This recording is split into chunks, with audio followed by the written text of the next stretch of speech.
Have you ever stopped to think, really think, if just one person, someone with basically nothing but their own conviction, could actually stand up to, a really corrupt system? And not just stand up, but maybe even win. Today, we're doing a deep dive into this incredible story. It comes from a small city in India, a place called Nayasavara, which ironically means new dawn. Yeah, the irony is pretty thick there, because for the longest time it was anything but a new dawn. This story, though, it's more than just compelling. It's almost like uh, a shortcut A shortcut to what? to understanding how real change can happen, even against impossible odds. It's about dedication, sure, but also, like, smart dedication. Strategy. We'll look at how building trust in a community using the structures already there, and critically, getting results, real, measurable results, can challenge power that seems totally unbeatable. So not just good intentions. Exactly. We're talking education, corruption, community strength. You'll definitely get some insights today. Yeah. Okay, let's unpack this then, Nayasavara. You said the name was ironic. Paint us a picture. What was it really like before this? Well, before the story really kicks off. Right. So Nayasavara, despite the hopeful name, felt stuck. Like the future was already written, and it wasn't good. It was basically controlled by this corrupt political elite. And the guy pulling the strings, a man named Raghuvir Singh, very cunning. And he wasn't just like a shady politician in the background. Oh, no, he was the architect. He'd built this whole system, his main thing, what people called his education mafia. Education mafia, that sounds intense. What does that even mean? It means he turned schools, private schools mostly, into just money-making machines. Forget learning. They charged sky-high fees, but the quality, abysmal. Just rote memorization, enough to scrape by exams, maybe. But not actual Scarcity. education. Not even close. And here's the really insidious part. While he was profiting from these private schools, the government schools, the ones for the poor, they were left to rot. How so? Think dilapidated buildings, cracked walls, leaky roofs, sometimes no teachers for months. Where did the money for those schools go? Well, that's the corruption, isn't it? Diverted, siphoned off. Teachers might bribe officials to look the other way if they didn't show up, or maybe they were busy with Singh's other ventures. You'd find libraries with books just covered in thick dust. Silence where you should hear kids laughing. That's heartbreaking. It was. And it trapped families. They figured, why send kids to a useless school? Better they earn a few rupees working in the fields or shops. It killed hope. You can feel the frustration building just hearing about it. People must have been simmering, right? Even if they were quiet about it. Absolutely. Lots of grumbling, whispers in corners, but open defiance. Against Raghuvir Singh, that seemed impossible. So what changed? What finally broke that silence? One person, an unlikely catalyst, a man named Ramu Kaka. Kaka, like an uncle or elder? Exactly. Yeah. Respectful term. He was poor, hardworking, couldn't read or write himself. But his grandkids, he wanted something better for them. So there's this public meeting. Raghuvir Singh is up there doing his usual routine, promising the moon. Empty promises. Completely empty. And Ramu Kaka, from somewhere in the crowd, just shouts, "We don't want your promises. We want schools. We want teachers." Wow. Just like that. Just like that. Total silence afterwards, apparently. Nobody could believe it. But it cranked the facade. And that actually did something. It did, because elections were coming up, and Singh needed to look like he was responding. Oh. Can't have people shouting about schools right before a vote, you know? Politics. All right. So he stages this teacher recruitment drive, purely for show. But, and this is the twist, it accidentally let someone real slip through the cracks. Enter Amar. Enter Amar. Yeah, young guy. Full of energy, totally honest. Oh. From a small village himself, believed education was the only way out of poverty. He genuinely wanted to make a difference. So he gets assigned to Nayasavara. Yep. To a government school in the absolute poorest, most neglected part of the city. You can picture him, right? All fired up, ready to teach. And then reality hits. Hard. His first day. Eerie silence. Buildings practically falling down. Dusty benches. And just one other teacher there. Only One. Madam Sumitra Devi. Young. Maybe early 20s. But already looked exhausted by the whole system. And the kids, where were they? That's what Amar asked. Sumitra just laid it out for him. The kids were working, fields, shops, wherever. Because the parents figured school was pointless. Exactly. Why waste time on books when you need food on the table today? School wasn't offering them a real path anyway, not the way it was. So Amar's standing there in this wreck of a school, no students. What does he even do? That's a fundamental problem. It is. The classroom's useless if nobody believes in it, right? The hurdle wasn't just getting kids to school, it was convincing the parents that school had value. Years of failure had taught them otherwise. So waiting in the empty school wasn't the answer. Not at all. He realized pretty quickly he had to go to the community. He couldn't just demand they come. He had to earn their trust, show them it was worth it. Okay, so how does he approach that? Strategically. He remembers Ramu Kaka, the guy who shouted at the meeting. Turns out after that, people started looking up to him. He was like the informal village head now. Oh, smart move to find him. Very. Amar goes to him, explains his plan. They decide to call a panchayat, a village council meeting. Like a formal gathering. Yeah, but Amar didn't just post a notice. He went door to door, invited everyone personally, elders, parents, even the teenagers, kids of 17, 18 who'd never been to school. I bet people were skeptical at that meeting. Oh, hugely. You could feel it. People whispering, just another official, he'll be gone soon. Decades of broken promises, So how did Amar break through that cynicism? He didn't make grand promises. He just spoke from the heart. Simple, but emotional. He started by saying, I understand your struggles. Acknowledging them first. Yes. Then he asked, don't you want a better life for your children? Don't you want them to have choices you didn't? You talk about education not just being books, but understanding life, knowing your rights, building a future. Redefining it for them? Exactly. And then he said it. Education is the weapon to change your destiny.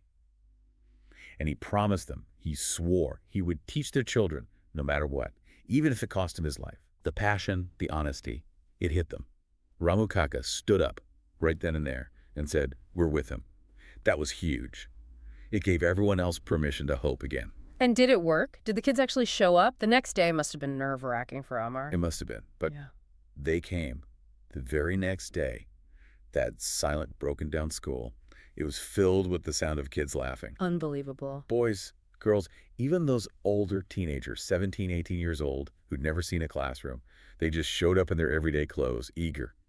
Madam Sumitra Devi apparently had tears in her eyes. So Amar starts teaching, but how, given the conditions? He got creative. This wasn't about following some dusty old curriculum. He taught moral values, cleanliness, discipline, but through play. Made it fun. He used colored chalk on whatever bit of broken blackboard they had, telling stories, making things engaging, encouraging them to think, ask questions, the total opposite of Singh's rote learning factories. Critical thinking.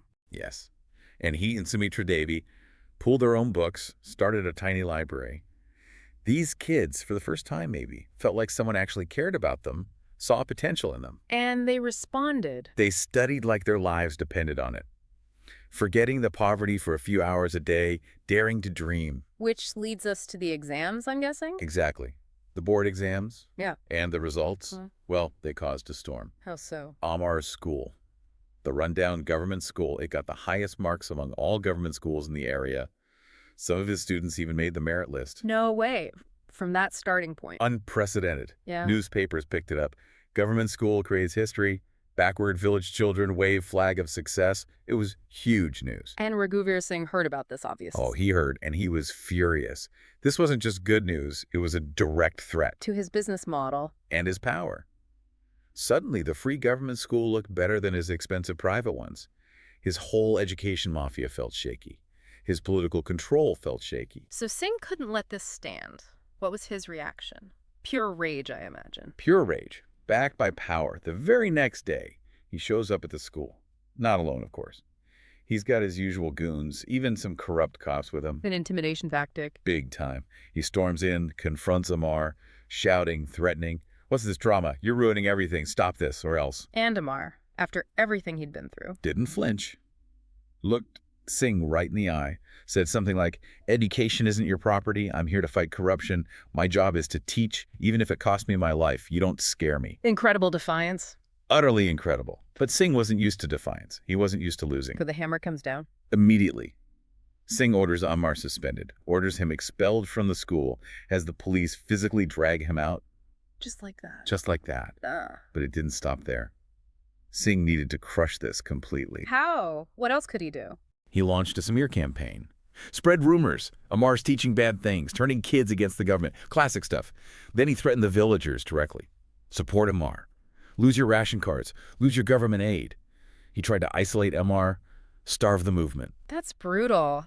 Did it work? Did people back away? Some were scared, understandably. Yeah. But Amar, he didn't break. Jobless, homeless now but still focused on the kids. He decided, okay, if I can't use the school building, I'll build my own. With help from some villagers who were just amazed by his guts, they built this little hut school out in some empty field. A hut school? Seriously? Yeah, just a basic structure. Kids sat on stones, learned by lantern light at night sometimes. Those older teenagers kept coming too. The dedication was amazing. He must have hated that, seeing the defiance continue. Hated it. So he sent his top goon, this guy Kalia, and his crew. They didn't just threaten this time, they completely demolished the hut school. No! Yeah, beat Ammar up badly, scared the children. Then, the police, acting on Singh's orders again, arrested Ammar. Arrested him? For what? Doesn't matter, does it? They beat him again at the station, held him for days, and then basically threw him out of the village, told him if he ever came back, he was dead. So now he's beaten, homeless, jobless, and exiled. That has to be the end, right? You'd think so. Yeah. Any sane person would probably give up. Yeah. But Ammar's resolve, it just seemed to get stronger. Yeah. He knew giving up meant those kids had no future. So where does he even go? What can he possibly do now? He needed somewhere hidden, somewhere Singh wouldn't think to look. And he remembered this old abandoned building in the city, a derelict theater called Cowlock. The theater? Yeah, totally run down, forgotten. He finds the owner, an elderly man named Shwastabji. And asks to use it. Tells him the whole story. And Shwastabji, apparently he was also sick of the corruption, had a soft spot for his old theater. Yeah. He was moved. He let Ammar use it rent-free. Said, if my theater can do some good, what's better than that? That's amazing. An unlikely ally. Truly.